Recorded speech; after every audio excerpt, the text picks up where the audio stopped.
Something I keep coming back to when I think about male and female attraction. And this was something that I came up with and I'm rather proud of. And you can tell me if you think I'm way off base or not. But I thought about the notion of how men and women react to watching a tennis match. Now, tennis players tend to be, people who are in shape and therefore good looking, although there are certainly some exceptions to that rule.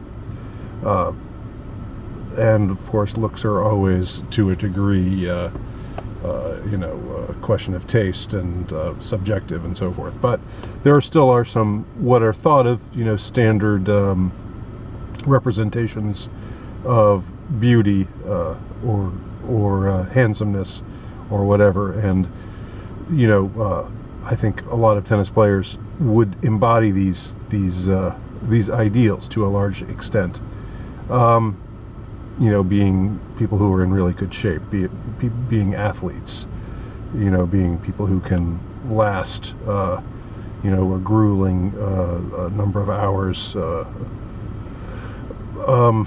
playing this tennis match.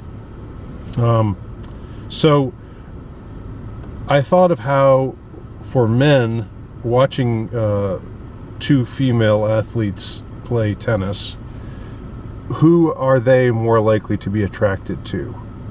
And then I thought about women watching two male athletes play tennis. Who are they more likely to be attracted to? And this is what I honestly think is the truth. For men, it doesn't matter really who wins or loses the match. It's the prettier one that they are more attracted to, whichever one of them they think is prettier.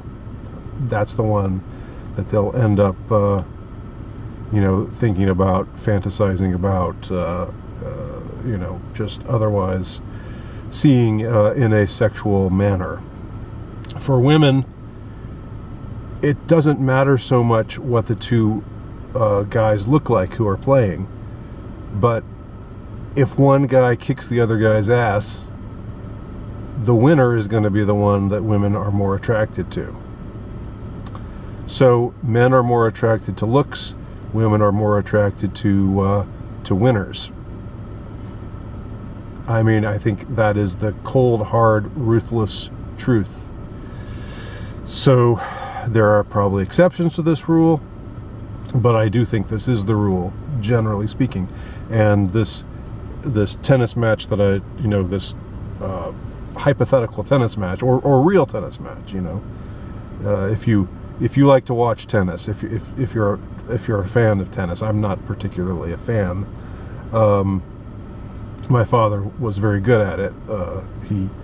He was a natural athlete. He discovered it, at the age of, I think, 35, and so he sort of excelled in this sport after he already excelled at track and cross country and wrestling at a younger age.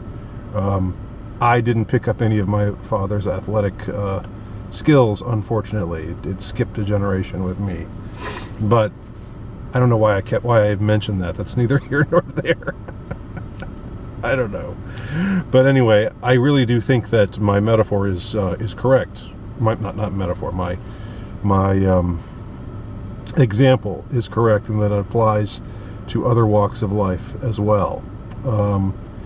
So tell me if I'm wrong, and tell me how I'm wrong, if I'm wrong, and tell me if I'm right.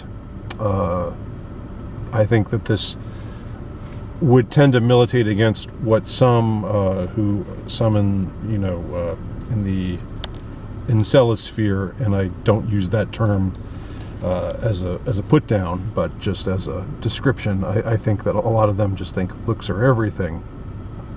But I think if a normal guy, a normal, more average looking guy, just really kicks ass out there against a better looking guy, that he's more likely to have women have the hots for him because he won, because he prevailed.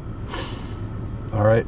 So if you think I'm wrong, give me some examples of such. In tennis, you have plenty of examples of you know, ladies who didn't do very well, didn't win a whole lot, like Anna Kournikova, you know, who was much better known for her bombshell looks than for really prevailing that much on the tennis court. Yet she's still, her name is still notorious, you know, for what it conjures up as far as sexiness. I don't think you can find an equivalent among male athletes, you know, even if he's really, really good looking.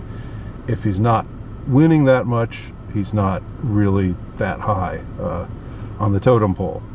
So anyway, just some thoughts. Just let me know what you think, if you, again, agree or disagree or whatever.